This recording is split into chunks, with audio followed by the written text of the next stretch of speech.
वस्सलातु वस्सलामु अला रसूलिहिल्लज़ी दआ इलत तौहीद वत्तमजीद व अला आलिहिल्लज़ीना इत्तबऊहु बिलहक़ अम्मा बाद फ़अऊज़ु बिल्लाहि मिनश शैतानिर रजीम बिस्मिल्लाहिर रहमानिर रहीम वल्तकुम मिनकुम उम्मतुन यदऊना इलल खैर वयअमुरूना बिल मारूफ वयनहौना अनिल मुनकर व उलाइका हुमुल मुफ्लिहून। सदक़ल्लाहु मौलाना अज़ीम व बल्लग़ना रसूलुहुन नबियुल अमीनुल मतीनुल करीम व नहनु अला ज़ालिका लमिनश शाहिदीन वश शाकिरीन वल्हम्दुलिल्लाहि रब्बिल आलमीन। आका की बारगाह में दुरूद शरीफ पढ़ें। अल्लाहुम्मा सल्लि अला सय्यिदिना मौलाना मुहम्मदिन व अला आलि सय्यिदिना व मौलाना मुहम्मदिन व बारिक वसल्लिम सलातन व सलामन अलैका या रसूल अल्लाह सल्लल्लाहु तआला अलैहि वसल्लम। हज़रात, आज हम और आप जो जमा हुए हैं वो ईसाले सवाब के लिए जमा हुए हैं। आली जनाब मोहतरम हजरत मौलाना नुसरत अली साहिब और कारी गुलाम नबी साहिब क़िबला, इनकी बहन दुनिया से रुखसत हो गई हैं। उनके चहल्लुम की फातिहा इसी सिलसिले में हम और आप इकट्ठा हुए और जमा हुए। आप लोगों के आने का मकसद, आजाओ इधर आजाओ, ऊपर आ जाओ सब। आने का मकसद और हमारे आपके सबके जमा होने का मकसद कि जो हम और आप कलमा व कलाम पढ़ें उसका सवाब मरहूमा की रूह को पहुंचे। अब तक जो कुछ पढ़ा गया है मौला परवरदिगार अपने हबीब सल्लल्लाहु ताला अलैहि वसल्लम के सदक़ा व तुफ़ैल मौला मरहूमा की रूह को अता फरमा दे। उनकी कब्र को बुक़्क़े नूर फरमा, उनकी कब्र पर रहमत की बारिशें फरमा दे। मौला उन्होंने जान करके किए या भूल करके हो गए तमाम तर गुनाहों को माफ फरमा दे और हम सब का खातिमा ईमान पर फरमाना। मुझसे पहले बहुत अच्छी तकरीर आप हजरात ने सुनी और लोगों ने भी तकरीरें की होंगी मिंबर शरीफ पर। अच्छे अच्छे उलमा जलवागर हैं। अल्लाह ताला सबके इल्म व अमल में बरकतें अता फरमाए। मैंने कुरान शरीफ के चौथे सिपारे की एक आयत आपके सामने पढ़ी। वो आयत ये है, बिस्मिल्लाहिर रहमानिर रहीम वल्तकुम मिनकुम उम्मह यदऊना इलल खैर वयअमुरूना बिल मारूफ वयनहौना अनिल मुनकर व उलाइका हुमुल मुफ्लिहून। ये आयत क्या कह रही है, इसका तर्जमा मैं करूं। अल्लाह फरमाता वल्तकुम मिनकुम उम्मह, तुम में से यानी आप में से कोई एक गिरोह ऐसा होना चाहिए, वल तकुम, तुम में से कोई एक गिरोह, उम्मा का तर्जमा मैंने किया गिरोह, कोई एक जमात, कोई एक उम्मत, कोई एक ग्रुप, कोई एक गिरोह ऐसा होना चाहिए, कैसा, यदऊना इलल खैर, जो तुम्हें भलाई की तरफ बुलाएं। किधर बुलाएं बोलो? और यहीं तक नहीं, वयअमुरूना बिल मारूफ, वो भलाई का हुक्म दें, यानी अच्छाइयों की तरफ तुम्हें राग़िब करें। वयनहौना अनिल मुनकर, और बुराइयों से रोके, बाज रहने को कहे। जो गिरोह ऐसा करता है, वह उलाइका हुमुल मुफ्लिहून, यही वो लोग हैं जो कामयाब हैं। अब ये कुरान की नजर है, कुरान ने कहा। अब जरा आए, सर से लेकर के पांव तक एक मर्तबा अपना जायजा ले लें, अपने आप को देख लें, आंखों का, कानों का, जबान का, हाथ का, पांव का, जहन का, मिजाज का, सोच का, फिक्र का, ये सारी चीजों का जायजा ले ले और फिर बात करें तन्हाई में जाकर के अपने आप से कि आपको क्या होना चाहिए था और आप क्या हैं। आपको पता नहीं मेरे क्या कारनामे हैं, मुझे पता नहीं आपके क्या कारनामे हैं। मैं तो सिर्फ ये कह रहा, हर इंसान एक मर्तबा तन्हाई में अपने आप के बारे में सोचे और फिर देखे हमें कहां होना चाहिए था, हम हैं कहां। सोच को अगर ले लो तो सोच इतनी गंदी बना रखी है, इतनी गंदी, सुबह से शाम तक कभी जहन में ये नहीं आता है कि आज मैं किसी इंसान या जानवर का भला करूंगा।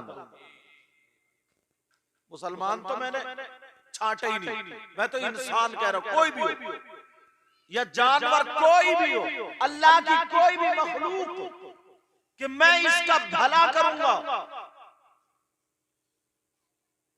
हजरत इमाम अहमद बिन हंबल, चार इमाम है ना, इमाम आजम, इमाम शाफी, इमाम मालिक और इमाम अहमद बिन हंबल। हम और आप किनको फॉलो करते हैं? इमाम आजम को। हम और आप कौन है? हनफी। ये भी याद रखिए, कौन है हम और आप? हनफी। इमाम अहमद बिन हंबल एक मर्तबा अपने खादिम के साथ दरिया के किनारे पर सफर कर रहे थे। क्या कर रहे थे बोलो?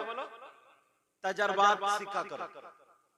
सफर करते जा रहे, यही पैगाम दे रहे थे, बेटा अपनी जात से इंसान तो इंसान, कभी किसी कुत्ते को भी तकलीफ ना देना, का आदतें अच्छी बनाओ। क्या बनाओ बोलो?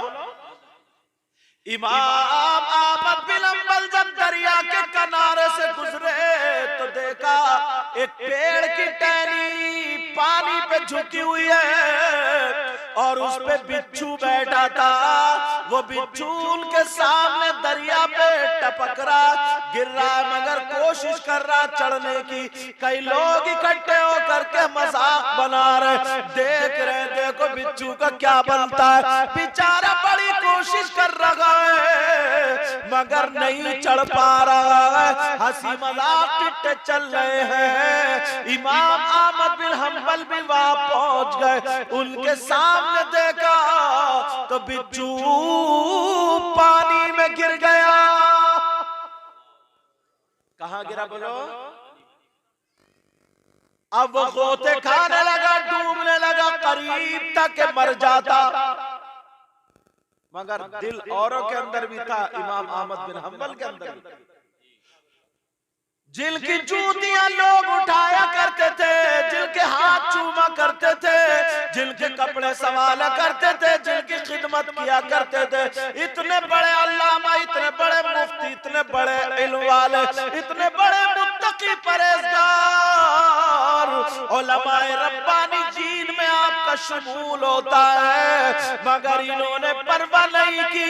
एक बिच्छू की जान बचाने के लिए उस पानी में कपड़ों समेत घुस गए और घुसने के बाद उन्होंने नीचे से हाथ डाला और अपनी हथेली पर बिच्छू को उठा लिया। सुभान अल्लाह, सुभान अल्लाह। लोग देख रहे, मगर बिच्छू भी अपनी करनी से कहा माने। बिच्छू ने भी उन्हीं की हथेली में डंक मार दिया, काट लिया। अब बिच्छू डंक मारे, तकलीफ तो होगी, तकलीफ उनको हो रही है, मगर गुस्सा मुरीद को आ रहा है। पीर गुस्से में कमाता, मुरीद ज्यादा आ जाते हैं कभी कभी। पीर खाता भी कम है, मुरीद सब लपेट जाते हैं। लेकिन मैं जो बात बता रहा था सुनो, काट लिया, मगर इन्होंने तकलीफ की बर्दाश्त की, अल्लाह का शुक्र अदा किया, उसको गाली नहीं दी, उसको जूते से मारा नहीं, डुबोया नहीं, अल्लाह का शुक्र अदा करते हुए उन्होंने टहनी पे रख दिया। सुभान अल्लाह, सुभान अल्लाह। और वापस चले आए। हवा का झोंका फिर लगा, फिर वो गिर गया। दोबारा जब गिरता है, अब कहने लगे बिच्छू से लोग, बोले अब तुझे कौन बचाएगा, तूने तो पहले ही काट लिया, डंक मार दिया, अब तू नहीं बच सकता। मगर दिलदार रहमता दोबारा फिर घुस गए और हाथ डाल के बिच्छू को उठा लिया। बिच्छू भी नहीं माना, फिर डंक मार दिया 3 मरतबा। जब मैंने पढ़ी ये बात ना, तो मैं सोचने लगा, या अल्लाह, लोग एक दूसरे को तकलीफ भी नहीं देते, किसी का कारोबार अच्छा चलने लगे तो ये खुद ब खुद जलने लगता, यहाँ तक के थाने, कचहरी, पुलिस और क्या से क्या करा देता। बर्दाश्त का मादा खत्म, एक दूसरे की इज्जत नहीं, बर्दाश्त नहीं, कद्र नहीं, दौलत भी है, इल्म भी है, रुपया पैसा भी, सब कुछ है, मगर इंसानियत नहीं। बुरी लग रही होगी बात आपको, मगर बात सच्ची। इंसान है, हाथ है, पाँव है, जमीन वाला है, ट्रैक्टर वाला है, गाड़ी वाला है, पैसे वाला, सब कुछ है, मगर उसके पास अखलाक एक पैसा है। हजरत इमाम अहमद बिन हम्बल घुसे, फिर उनके काट लिया, फिर उन्होंने अल्लाह का शुक्र अदा किया, फिर भी यही हुआ। तीसरी मर्तबा भी यही मामला हुआ। अब मुरीद से नहीं रुका गया, कहने लगा सरकार बस। मुरीद क्या बोला? बोला हुजूर बस, थोड़ा सा मौका दे दे, एक चप्पल में इसको ठीक कर दूंगा, इसके पर उड़ा दूंगा, पर एक ही चप्पल में। अब वो उसके चेहरे को देखें, इमाम साहब चेहरे को देखें, यार मैं बचाने के लिए घुस रहा हूं, ये मारने की बातें कर रहा, जरा सोच। बोले सरकार जरा देखो तो कितना बड़ा बदतमीज है, आप इसकी जान बचा रहे हैं और ये आपके डंक मारा। हुजूर बस 1 मिनट दे दे, अभी पत्थर से मैं इसे कुचल के आऊंगा, इसे जान से मार दूंगा। 3 मरतबा काटा है, उन्होंने मोढ़े पे हाथ रखा, कहा बेटा सब्र करो, अल्लाह फरमाता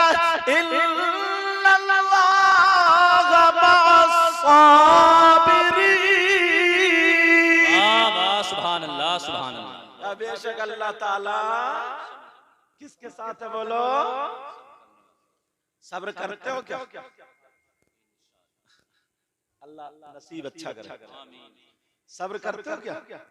सब्र लाओ अपने अंदर, छोटा भाई बड़े भाई की इज्जत करे, उम्र का छोटा बड़े उम्र वाले की इज्जत करे, मुक्तदी इमाम की इज्जत करे, इमाम मुक्तदियों पे शफकत रखे, बड़ा छोटों से प्यार करे। मौत तो बरहक है, वलन युअख्खिरुल्लाहु नफ्सन इज़ा जाअ अजलुहा, एक लम्हा जो अल्लाह ने लिख दिया, जितनी सांसें लेना उससे एक लम्हा ना इधर ना इधर ना इधर हो ही नहीं सकता। मौत अगर आनी है तो कम से कम इंसानों की जिंदगी तो जी के चले जाओ। मोहब्बत और प्यार की जिंदगी जी के चले जाओ। नफरतें फैला दिए गांव गांव में, घर घर में नफरतें फैल रही है। तीन भाई है सगे, एक दूसरे के खून के प्यासे बन गए, प्यासे। वजह जानते हो क्या? माँ बाप के कहने से बाहर निकल गए। वो अपनी बीवी का कहना मानता, वो अपनी बीवी का, वो तीन पार्टियां घर में हो गई, तीनों अलग अलग। आपको पता है, मालूम है ये पार्टियां कहां से आई? अगर जहां से आई उनका बाप अगर इनको सही सिखाता तो मुझे उम्मीद है ये पार्टी भी इस्लामी पार्टी होती। अल्लाह बरकत अता फरमाए। मगर सोचो, गौर करो यार, इतनी नफरतें फैल गई। हजरत नमाज पढ़ता है, अच्छी बात है, पढ़ना चाहिए, 5 वक्त की फर्ज है, मगर दिल इतना काला है ना, इतना काला है। बस अगर मैं कह दूं ना तो आप कहोगे कैसी बात कर रहे हैं। खाली सजदे कर रहा है, रुकू भी कर रहा है, उठक बैठक कर रहा है, मगर दिल इतना काला ना, इसकी नमाज इतनी ऊपर नहीं उठ रही है। दिखावे में सब कुछ है मगर इंसानियत ही नहीं है, दिल साफ ही नहीं, सुथरा ही नहीं। आप जानते हो जिसका दिल साफ हो उसकी कद्र कितनी बड़ी है। एक मौके पर मुझे बात याद आ रही है, इसको रोक के बताऊं। मियां बीवी में बातें होती हैं, एक वक्त ऐसा आता तो मेरे नबी और नबी की बीबी, हम सब की माँ, जिनका नाम हजरत आयशा, दोनों बैठे हुए बात कर रहे थे। वो बोली, आका आपको तो हर चीज मालूम है, सब कुछ जानते हैं, आपका इल्म। तो नबी बोले, आयशा क्या मतलब? चलो आज तुम मुझसे कुछ भी पूछ लो। पूछ लूं? कहा अपने अब्बा से भी मशवरा ले लो। हजरत अबू बकर सिद्दीक के पास चली गई आयशा। अबू बकर सिद्दीक बोले, आयशा मैं तो इस इंतजार में था, ऐसी बात पूछना है जो अभी ना हदीस में आई है, ना किसी सहाबी को पता, ना किसी फरिश्ते को पता, जिब्रील मिकाईल इसराफील किसी को पता नहीं, सिर्फ अल्लाह जाने, रसूलुल्लाह जाने, वो बात पूछना। कहा कौन सी ऐसी बात है? कहा मगर आयशा बता के मुझे भी जाना, आज मौका मिल गया, बता। कहा ठीक है। हजरत आयशा से अबू बकर सिद्दीक कहने लगे, कहा बेटी सुनो, नबी से पूछना, आका आप मेराज को गए, उसका जिक्र कुरान में, सफर का भी हदीसों में जिक्र है, किताबों में आता है, मगर जब अल्लाह के करीब पहुंचे, कुर्ब खास में पहुंचे, तो अल्लाह और आप में राज़ो नियाज की बातें हुई। वो अल्लाह जाने, रसूलुल्लाह जाने, तीसरा कोई नहीं जाने। आका इतनी बातें हुई, उनमें से कोई एक बात बता दे, कोई एक बता दे। कहा चलो ठीक है, पहुंच गई। काका पूछ लो, का पूछ लो। आप मेराज को गए, सफर किया, पहले आसमान, दूसरे, पूरा वाकया का अल्लाह में और जो आप में राज़ो नियाज की बातें हुई, उनमें से कोई एक बात बता दो। नबी बोले, आयशा बड़ी ऊंची उड़ान है, ये तुम नहीं पूछ रही हो, ये तुम्हारे पीछे कोई और है। कहा जी मेरे अब्बा। कहा मैं जानता था ये अबू बकर ही हो सकते, इतनी ऊंची बात पूछने वाले अबू बकर ही हो सकते। हजरत अबू बकर सिद्दीक के कहने पर जब आयशा ने पूछा, मेरे नबी ने फरमाया, आयशा जब आपसे वादा कर लिया तो सुनो। ये बात सुनने की, बास चौराया ना हमारे गांवों में, यहाँ का तो मुझे पता नहीं, खुराफात का अड्डा बन चुका, बास बैठक खुराफात का अड्डा बन चुकी है। कोई दीन की बात नहीं, लोगों की हमदर्दी की बात नहीं, लोगों की इस्लाह की बात नहीं। किसी की बेटी जवान हो जाए, पूरे गांव में किसी को फिक्र नहीं कि यार इसकी बेटी के हाथ नीले पीले कर दो, क्या बोलते हैं उसको, मतलब शादी करा दो। कोई फिक्र नहीं किसी को, और इस ताक में लगा रहता कि इसकी बेइज्जती अब हो, अब हो, अब हो, अब हो। इस ताक में लगा रहता है। किसी बेटी का अगर रिश्ता अच्छा भी हो गया धोखे से, तो बस इस चक्कर में रहता है, अच्छा बहुत आगे बढ़ रहा, कूद रहा, किसी तरीके से इसका रिश्ता कट जाए। इंसानियत तो बिल्कुल ही खत्म हो गई। बात बात बैठक में ऐसे मशवरे किए जाते, मैं उनके लिए ये बात बता रहा हूं। मेरे नबी ने फरमाया, आयशा सिर्फ एक बात बताऊंगा। कहा आका बताओ, और नबी ने बताई तभी तो हमें पता चला। मेरे नबी बोले, आयशा अल्लाह ने मुझसे वादा कर लिया है, ऐ महबूब तुम्हारी उम्मत में ईमान वाला अगर कोई बंदा मेरा ऐसा हो जो टूटे हुए दिलों को जोड़ दे, जो परेशान हाल को उसे सुख में ले आए, जो आपस में बिखरे थे उन्हें मिला दे, नफरतों को काट के मोहब्बत में तब्दील कर दे, टूटे हुए दिलों को जोड़ दे, ऐ महबूब मैं वादा करता हूँ उस बंदे को बगैर हिसाब किताब के जन्नत में भेज दूंगा। नारे तकबीर, नारे रिसालत, मसलके आला हजरत उलमा अहले सुन्नत, नारे तकबीर। बहुत अब कितने लोग हैं जो जोड़ने वाला काम कर रहे हैं? आज से शुरू कर दियो।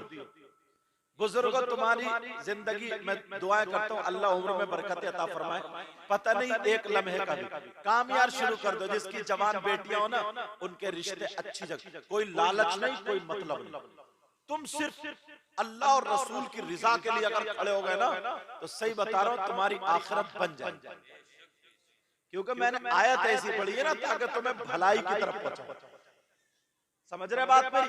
कहीं अगर बात होती हो तो आज तकरीर सुनने के बाद किसी की गीबत होती हो, चुगली होती हो, बुराई होती हो, उससे लड़ो मत, अच्छे अंदाज में समझा दो भाई यार कुरान में ये बताया है जो किसी की गीबत करता है वो अपने मरे हुए भाई का गोश्त खाता है।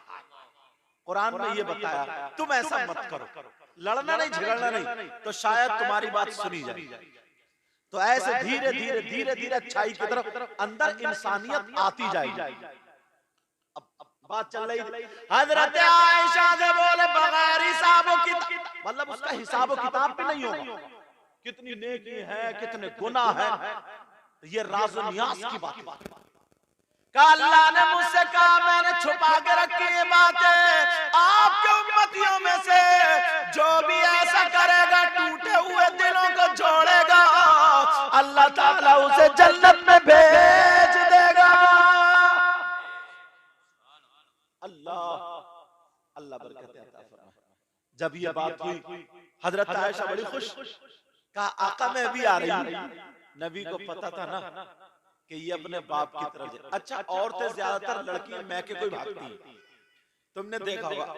एक अंदाजा ले, मैंने भी लिया अंदाजा, अगर वो तुम्हारे घर पे और कह दो चलो तुम्हारे मैके चलना है, तो आधे घंटा नहीं लगेगा, तैयार हो जाएगी, कहेगी हाँ ठीक है। और अगर मैके से उसके बुला के लाओ ना घर को कि चलो घर को चलना है, तो हाँ ठीक है कहेगी, मगर कम से कम 1.5 घंटा गुजार देगी वो। कभी कपड़े रखेगी, कभी बिस्तर रखेगी, कभी यूं रख। अच्छा ये बात है नहीं, ये फितरती बात। तजर्बा मुझे भी हो गया, क्योंकि तुम जानते ही हो मैं कौन हूं। बहरहाल चाहे वो शायद में हुजूर की बेटी हो या कोई भी हो, लड़की तो लड़की है ना, तो कहेगी हाँ ठीक है बस अभी चलना है, मैं ये रख लूं और वो रख लूं, ऐसा कर लूं वैसा, तो मैं समझ जाता हूँ कि हाँ अब तुम 1 घंटा आराम कर लो, आराम से बस कह दो। तो फिर उसी हिसाब से चलना पड़ता ना, कि अगर गाड़ी लेट है तो उसी हिसाब से, तो फिर आधा घंटा पहले ही बोलना पड़ता था, समझे, 1 घंटा कि अब जल्दी निकलना, तो 1 घंटा लगता था। ये मैंने तुम्हें ट्रिप दे दी। तो अब जब पता चला तो सीधी कहने लगी, गुज़ू कहने लगी, आका मैं अभी आ रही हूँ। कहा ठीक है आ जाओ। नबी समझ गया अपने अब्बा के पास, और अबू बकर सिद्दीक जो थे ना, चक्कर लगा रहे थे कि मेरी बेटी आ रही होगी, मेरी बेटी आ रही होगी। पता नहीं जो हदीस में जिक्र नहीं, किसी सहाबी को पता नहीं, किसी फरिश्ते को पता नहीं कौन सी बातें हुई, कम से कम कुछ तो सुराग मिलेगा। हजरत आयशा अबू बकर सिद्दीक तड़प गए, कहने लगे बेटी जल्दी बोलो, यहाँ बैठो, बेटी को बिठा लिया, क्या बात बताओ। आयशा कहने लगी अब्बा जान बड़ी खुशी की बात है। का क्या बात है? का नबी ने फरमाया जो टूटे हुए दिलों को जोड़ दे वो जन्नत का हकदार हो जाता है, वो जन्नत का हकदार हो जाता है। अबू बकर सिद्दीक रोने लगे, आंखों में आंसू आ गए। बेटी समझी बात तो अच्छी है, खुश होने की है, तो ये रो क्यों रहे? मेरे अब्बा को कोई तकलीफ तो नहीं है, कहीं पेट में या कहीं दर्द वरद कोई ऐसी बात तो नहीं है, बात रोने की तो नहीं है ना, खुश होना चाहिए। तो फिर रोने की वजह क्या है? बेटी चुप, अब्बा जान तबीयत ठीक नहीं है ना, अब्बा जान पेट में दर्द है ना, अब्बा जान क्या बात है? कहा बेटी कुछ नहीं, मैं ठीक हूँ। कहा तो फिर रो क्यों रहे हो? कहा बेटी बात ही रोने की है। आयशा बोली अब्बा जान ये रोने की बात है, ये तो बहुत प्यारी बात है। कहा बेटी तुमने एक पहलू देखा है, मैंने कई पहलू देखे हैं। सुनो इस बात का मतलब जरा उल्टा भी लो। का नबी ने फरमाया जो टूटे हुए दिलों को जोड़ेगा वो जन्नत का हकदार है। तो इसका मतलब ये भी होता है जो जुड़े हुए दिलों को तोड़ेगा वो जहन्नम का हकदार है। और आने वाले लोगों में जोड़ने वाले कम होंगे, तोड़ने वाले ज्यादा होंगे। तो जन्नती से जहन्नम के ज्यादा हकदार, तोड़ने वाले लोग ज्यादा। आज के बाद कोई तोड़ने वाला तो नहीं बनेगा यार। इतना प्यारा अखलाक कर लो ना, कोई किसी का कुछ नहीं ले लेता। हसद, कीना, बगावत, ये सारी चीजें करने से कोई किसी का कुछ नहीं बिगाड़ सकता, अपना ही सब खराब कर लेता है। अपना हसद, कीना, बगावत सब खत्म। आज के बाद बच्ची की मगफिरत के लिए दुआ तो करनी है, मगर यहाँ से पैगाम अच्छे अच्छे लेके जा। क्योंकि मैंने कुरान की आयत वही निकाल के कुरान में से पढ़ी आज, वलतकुम मिनकुम उम्मतुन यदऊना इलल खैर, तुम में से एक गिरोह ऐसा होगा जो भलाई की तरफ बुलाए। अल्लाह नसीब अच्छा करे। तो आज के बाद एक दूसरे की इस्लाह पे लग जाओगे, लड़ना नहीं, झगड़ना नहीं, इस्लाह का अंदाज बदलना हो। ऐसा नहीं है अगर कोई बुजुर्ग ने कोई गलती कर दी और तुमसे बड़े तो कहते ओ बुढ़े तुम्हें ढंग नहीं है, इतने बूढ़े हो गए, तुमसे वुजू बना, गलत बात है। बिल्कुल छोटे को भी अबे तबे से नहीं। कुछ लोगों ने ना ये शुरू करा था, जैसे मेरी कई तकरीरें हैं दस्तार के मौके पे कि मदरसे के बच्चे जब जाते हैं ना तो वो हमारे तुम्हारे बच्चे हैं, छोटे छोटे बड़े बड़े नादान भी हो जाती है गलती। अब जा रहे हैं, दो चार कोई बैठे, उन्होंने सलाम नहीं किया, अब बस इनके पेट में आग लग गई और ये कहते हैं कारी साहब ने पट कर दिया है, मदरसा पट हो गया, कुछ नहीं पढ़ाया, बच्चे बर्बाद हो गए, बेकार हो गए, देखो ये सब हराम का खा रहे हैं और ऐसा कर रहे हैं, जाने क्या क्या पक डालता। बोलो कह देते नहीं कह देते। इनसे ये पूछो, ये मदरसे के बच्चे थे, तुम्हारे बच्चे घर में आके तुम्हें कितना सलाम करते हैं, तो तुम्हारे भी हराम के खाते होंगे। जरा सोचने की बात। तरीका मैं बताऊं तुम्हें इस्लाह का, वहीं पे अगर मदरसे का बच्चा निकल के जाए, जबान नहीं खोलना है, तुम भी कारी साहब की मदद करो। कैसे? जैसे वो आए तुम उसके इस्तेकबाल के लिए खड़े हो जाओ और सलाम कर लो, अस्सलाम वालेकुम। उधर से फिर पलट के कहीं मिल जाए, कभी मिल जाए, फिर सलाम कर लो, अस्सलाम वालेकुम, फिर कभी मिल जाए, सलाम कर लो।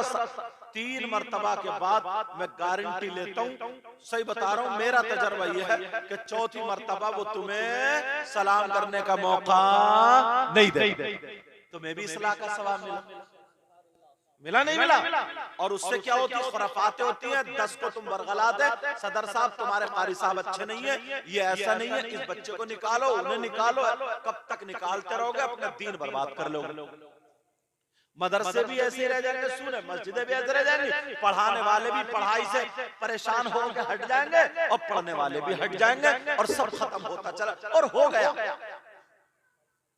यार, कितने बड़े आज हम इतनी नस्लों के बाद सैयद है तो लोग हमारे हाथ चूमते, मौलाना लोग। इमाम हुसैन तो एकदम डायरेक्ट है ना, हजरत अली के बेटे हैं ना डायरेक्ट। इमाम हुसैन पाक की रगों में फातिमा का दूध है ना। और उनके बारे में नबी ने यह भी कह दिया था कि ये जन्नती जवानों के सरदार है ना। और नबी नमाज में है, सजदे में है, हुसैन पीठ पे आके बैठ गए तो नबी ने सजदा लंबा कर दिया था। ये सुना है ना, कितना मकाम होगा। मेरे नबी हुसैन पाक को गोद में लेते हसन और हुसैन को, सहाबा ने पूछा आका ये कौन है, तो नबी फरमाते अल्लाहुम्मा इन्नी उहिब्बुहुमा फअहिब्बहुमा व अहिब्ब मन युहिब्बुहुमा। ये वो है जिनसे मैं मोहब्बत करता हूँ, अल्लाह तू भी मोहब्बत करना, और जो इनसे मोहब्बत करे तू उनसे भी। इतना ऊंचा मकाम जन्नती जवानों के सरदार कह सकते थे, मगर इनकी सलाह का अंदाज देखो। तुम क्या हो या मैं क्या हूं उनके सामने, कुछ हो क्या? हुसैन पाक के सामने हमारा तुम्हारा मकाम कुछ है? एक चूंटी की बराबर भी नहीं। हाथी के सामने जैसे चूंटी, इससे भी कम है। अल्लाह नसीब अच्छा करे। बच्ची अगर आया करें तो हमेशा ये दुआ जरूर शामिल रखा करो कि अल्लाह नसीब अच्छा करे। वरना बाज बच्ची ना ऐसी गलत जगह फंस जाती है, माँ और बाप का दिल चिर जाता, बेचारी पे बड़ा जुल्म होता है। समझ में आ रही? इसलिए हर बच्ची के सर पे जब भी हाथ रखा करो तो दुश्मन की बच्ची से भी ना यही करा करो, अल्लाह इसका नसीब अच्छा करे। समझ रहे मेरी बात? और रिश्तों की बात आई थी, बात रोक के बता दूं कहीं निकल जाए ज़हन से। पहले लोग थे ना, अगर गांव में किसी का रिश्ता करते थे, हजरत टाइम बताते रहिए मुझे, बोल अभी है ना, तो गांव में अगर रिश्ता होता था ना, रिश्ता, तो जो लड़के वाला होता था वो मालूम है किससे पूछने जाता था? जो लड़की वाले का दुश्मन होता था, जिससे उसकी लड़ाई चलती होती, उसके घर जाता था, कहता था हाँ भाई वो फुला साहब है, उनकी तुम्हारी लड़ाई है, मैं उनकी बेटी अपनी बहू बनाना चाहता हूँ, उनके घर रिश्ता लेके जाना चाहता हूँ, तुम बताओ वो लड़की कैसी है? तो मालूम है दुश्मन क्या कहता था? दुश्मन ये कहता था देखो अगर वो मुझे मिल गए तो सर फोड़ दूंगा, मैं मिल गया तो वो मेरा सर फोड़ देंगे। 2 साल से लड़ाई है, मगर बच्चों में कोई कमी नहीं। बच्ची गलत नहीं है, कहीं तुम ये समझो, एक दुश्मन ये बच्ची के बारे में सोच रखता था, सोच। और आज बीबी के कहने से सगा भाई गू गू गू गू कर जाता है भतीजी के उसमें। अगर बड़ी बेटी बड़ी भतीजी का रिश्ता आया तो बीबी से इतना डरता है, इतना जहन उसने खराब कर दिया। छोटे भाई से पूछा जा रहा मैं रिश्ता लेने आया, लड़की कैसी है, तो गुंगी आ जाता, साफ करके बताता नहीं है। और पड़ोस वाला तो खुले से बुराई कर देता है, कह देता बताइयो मत इस पे हवाई असर पड़ा, बताइयो मत इसको दौरे पर। अरे इंसानियत कहां चली गई? इंसानियत खत्म हो गई है, खत्म। मुसलमानों का मिजाज ये था, अगर गैर मुस्लिम की लड़की भी पड़ोस में रह रही है तो वो ये कहने पे मजबूर हो जाती थी मेरी इज्जत में आंच नहीं आ सकती, इसलिए मैं नबी के गुलामों के मोहल्ले में गैर मुस्लिम की लड़की, और तुम मुसलमान की बेटी का तिया पाचा करे बैठे बैठे, मुसलमान की बेटी के रिश्ते तुड़वा देते हो, ना कोई बात खुराफाते लगा देते हो, इधर की उधर कर देते हो। तवज्जो रखना मेरी इस बात का, क्या हमदर्दी थी। छप्पर थे तो होंगे पुराने लोग, ये बैठे इनसे पूछो, गांव में छप्पर होंगे, छप्पर, बिल्डिंगें नहीं थी, पत्थर नहीं थे, मगर दिल उनका संगमरमर से भी ज्यादा नरम था।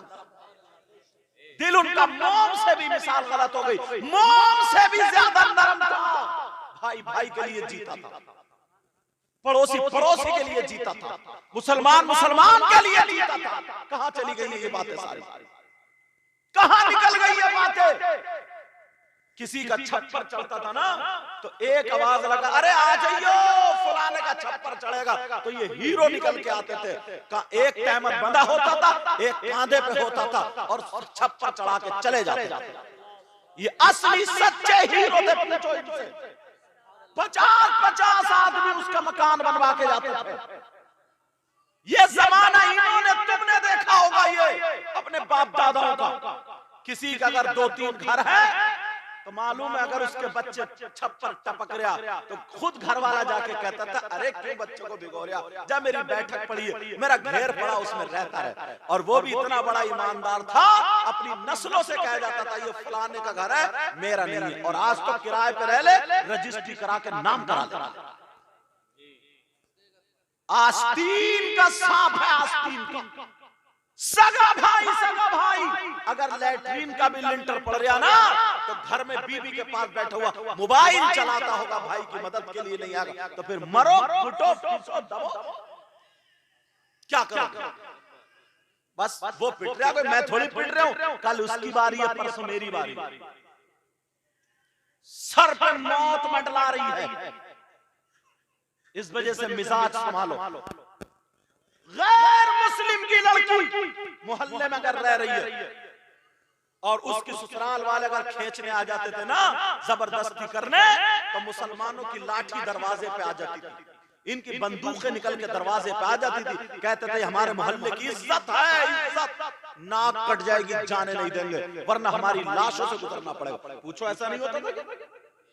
और अब तो रिश्ते कटवा रहे, हिजड़ों जैसे काम कर रहे हैं, छक्कों जैसे, मर्दों जैसे काम नहीं रहे। अगर दुश्मनी भी होती थी ना तो पहले ऐलान करके जाता था लाठी कि आजा मैदान में, तू मुझे मार दे मैं। और अब तो पीछे से वार कर रहा, छुप छुप के वार कर रहा, इतना गंदा, वो क्या बताऊं कैसे, बिल्कुल हिजड़ों जैसे काम कर लिया, छक्कों जैसे। इससे गलत जुमला मेरे पास और है ही नहीं। ऐसे काम कर, और अगर ज्यादा मिला किसी में गंडे ताबीज करा दिए, जादू करा दिया, किसी घर खून फिकवा दिया, किसी घर लौंगे फिकवा दी, किसी के गोश्त फिकवा दिया, चक्कर में डाल दिया। तौबा तौबा, ये मर्दों वाली जिंदगी है, ये मूंछ वाले की जिंदगी है क्या? ये तुम्हारी जिंदगी है क्या? इसलिए अपने आप को संभालना पड़ेगा, अपने आप को बड़ा अच्छा करना पड़ेगा। हजरत अबू बकर सिद्दीक कहने लगे, बेटी आने वाला जमाना जोड़ने वाला कम होगा, तोड़ने वाला ज्यादा होगा, इसलिए मेरे आंसू निकल आए। अल्लाह।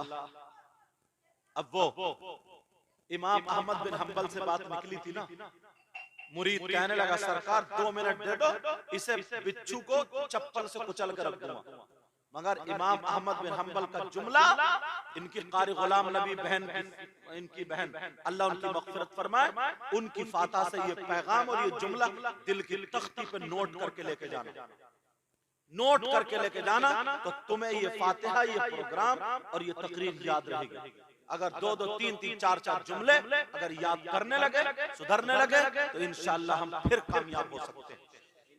समझ में आ रही बात? जुमला सुनो, इमाम अहमद बिन हंबल ने क्या कहा था, तो ये कह सकते थे। और याद दिला देना इमाम हुसैन ने कैसी इस्लाह की थी, वो बीच में आ गई थी बात ना, ताकि भूल न जाओ, याद दिला देना, वो भी बताओ। कहा हुजूर इजाजत दे दे, इस बिच्छू को मार देता हूं मैं, 2 चप्पलों में ठीक कर देता हूं। मोढ़े पे हाथ रखा और क्या बोले, बिस्मिल्लाहिर्रहमानिर्रहीम,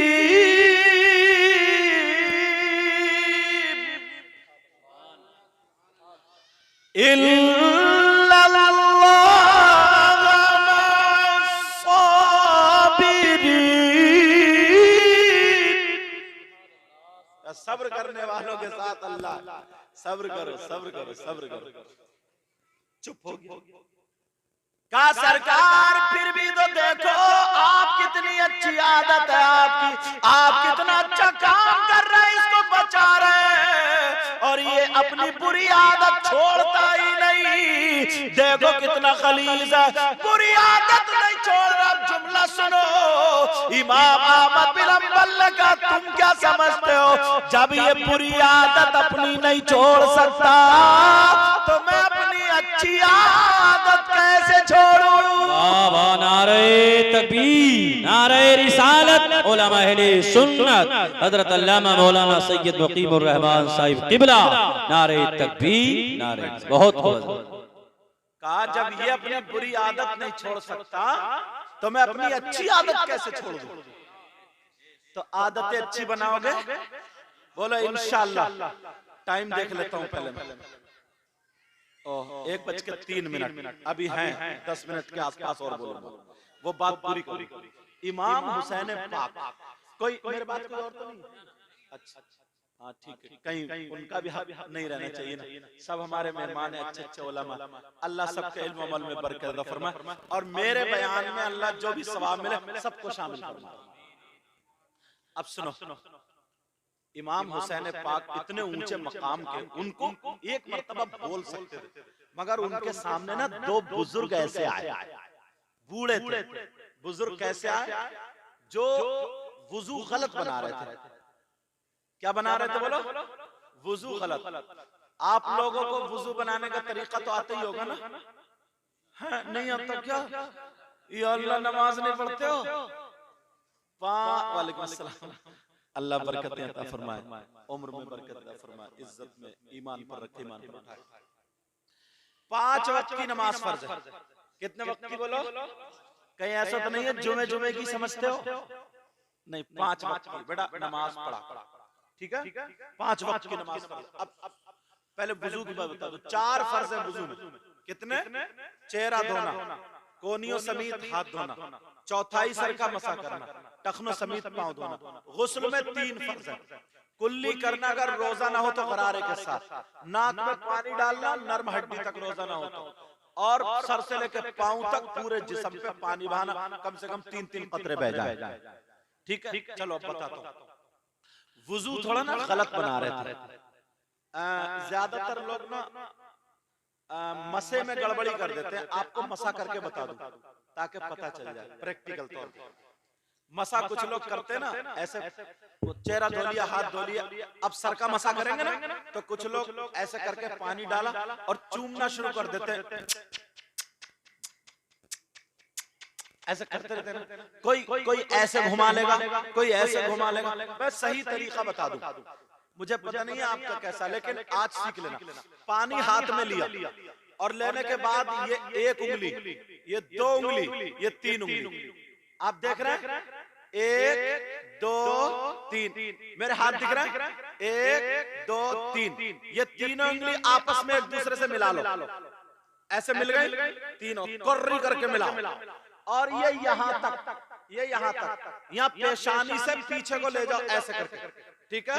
मैं साफा बांधे हूं, आप तो नंगे सर करोगे, ऐसे करके पीछे ले जाएंगे। ये हो गई आप पीछे तक। अब हथेली बची, उधर से ही उंगली खोल दो, हथेली ऐसे करके लेके आओ, हथेली ले आए।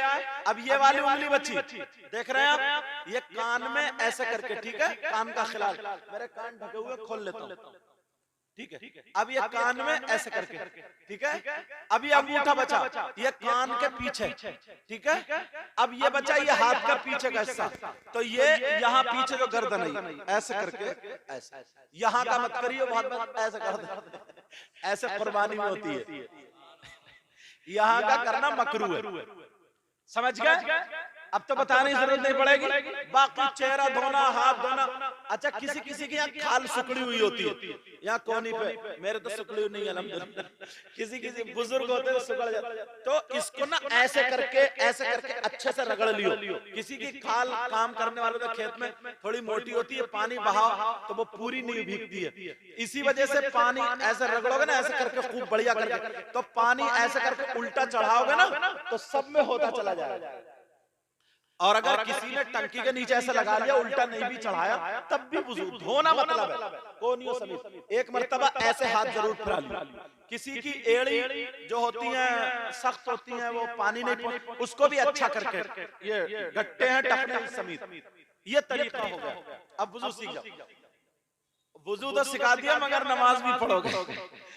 नमाज पढ़ने का तरीका यह, ये जो है अंगूठे, जिस हाल में हो ना, जहां पे सजदा करते हैं उस जगह नजर रखोगे, इसी हाल में हाथ उठाओगे अल्लाहु अकबर, और ये कानों की लौ से लगा दोगे ऐसे, और लगाने के बाद ये वाला अंगूठा, ये उंगली इससे ऐसे करके पकड़ लेंगे और यहाँ पे ये बांधेंगे।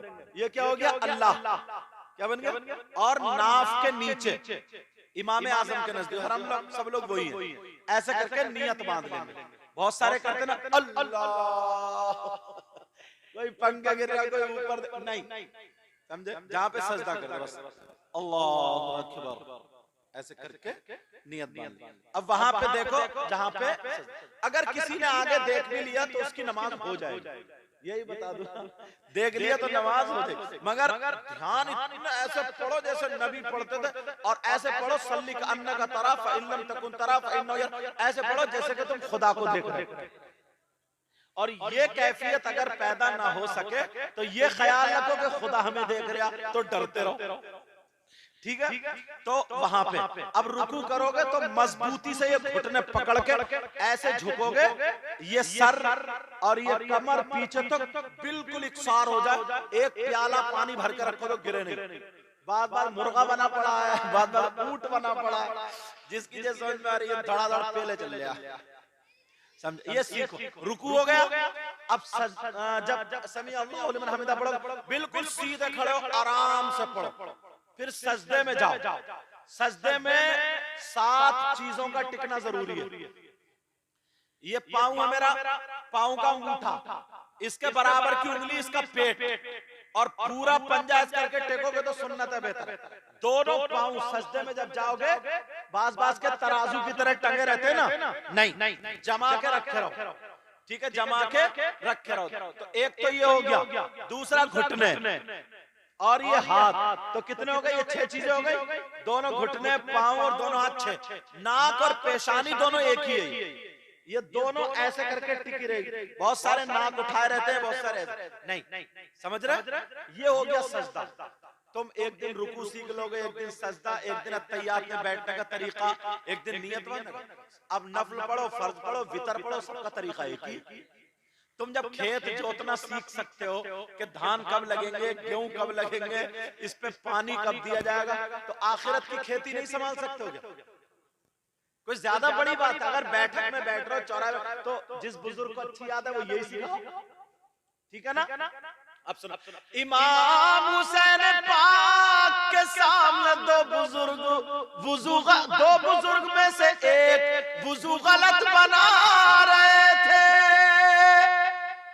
तो वो तो ये कह सकते थे, ओ बुड्ढो, जानते हो मैं कौन हूँ? मैं आले रसूल हूँ, नबी का नवाजा हूँ, जन्नती जवानों का सरदार हूँ। नबी मुझे कांधे पे बिठाते थे, मेरे लिए खुतबा रोक दिया, मैं पीठ पे बैठ गया, सजदे से सर नहीं उठा रहा, जब तक उतरा नहीं मैं वो हूँ।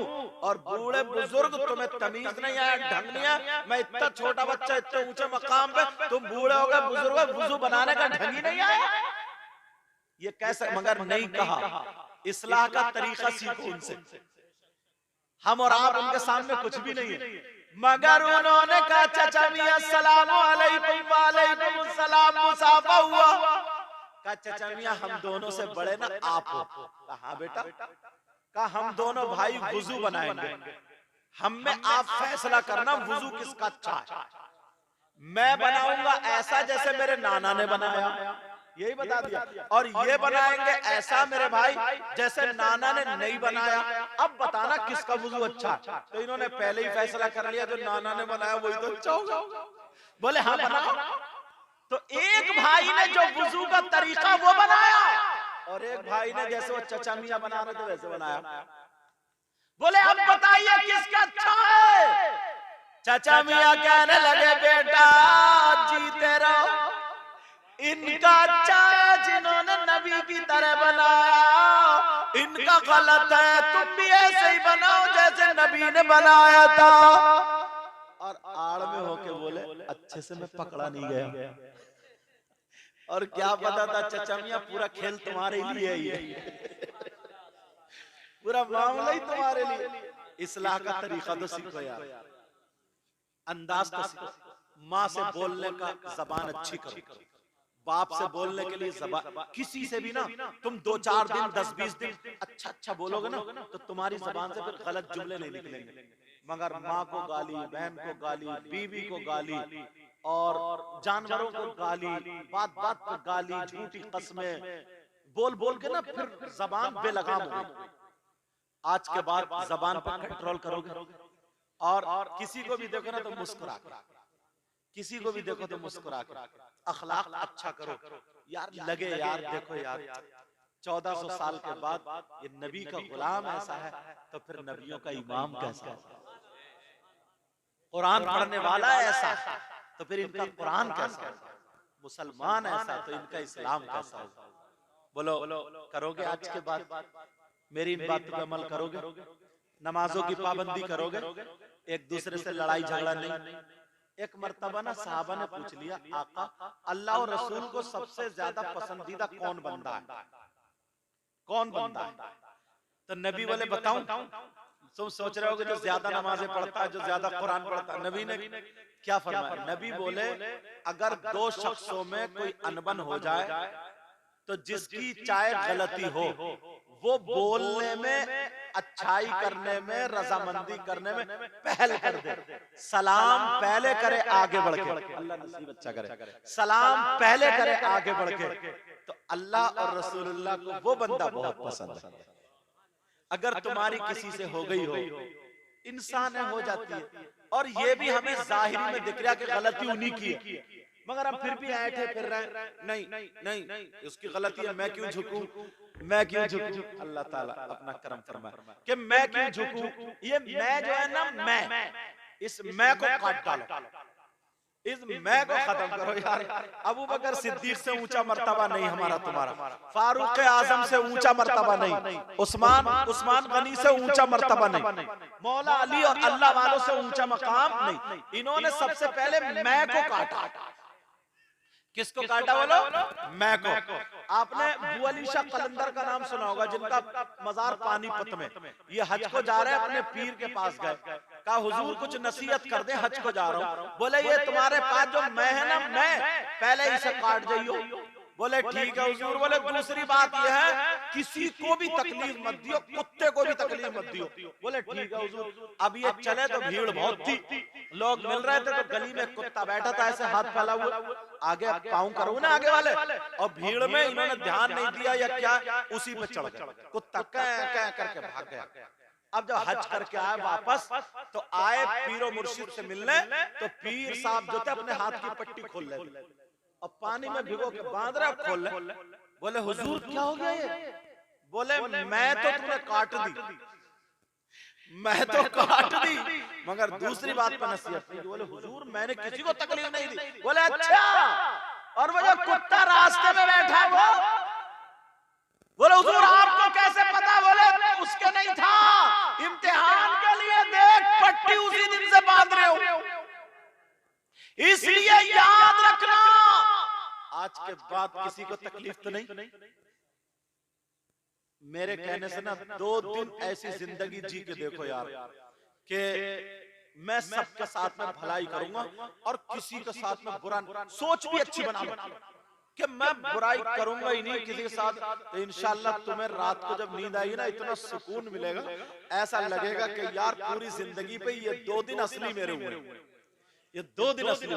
भाई भाई आपस में मिल जाओ, मोहल्ले वाले मिल जाओ, मुसलमान सब मिल जाओ, एक दूसरे की मदद करो, एक दूसरे से खुराफात खत्म करो, मोहब्बत से मिलो, गले मिलो, मुसाफा करो, इधर से गुजरो तो सलाम करो, आलिमों की इज्जत करो, हाजियों की इज्जत करो, नमाजियों की इज्जत करो, इमामों की इज्जत करो, हर बड़े की इज्जत करो। बच्चे पढ़ाओ, स्कूल भेजो, स्कूल, मदरसे में भेजो, मदरसे में, समझे?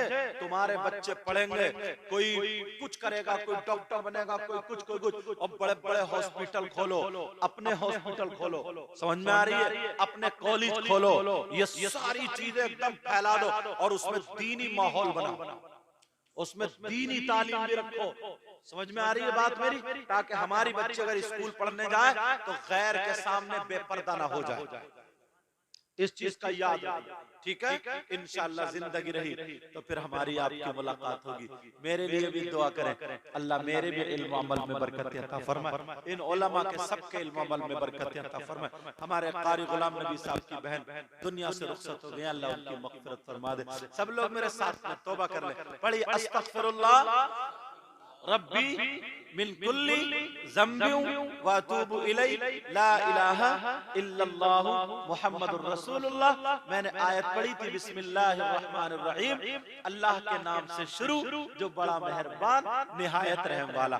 वल तकुम मिनकुम उम्मतुन यदऊना इलल खैर, तुम में से एक गिरोह ऐसा होना चाहिए जो लोगों को भलाई की तरफ बुलाए, वयअमुरूना बिल मारूफ, और वो क्या करे, भलाई का, अच्छी बातों का हुक्म दे, वयनहौना अनिल मुनकर, और बुराई से रोके।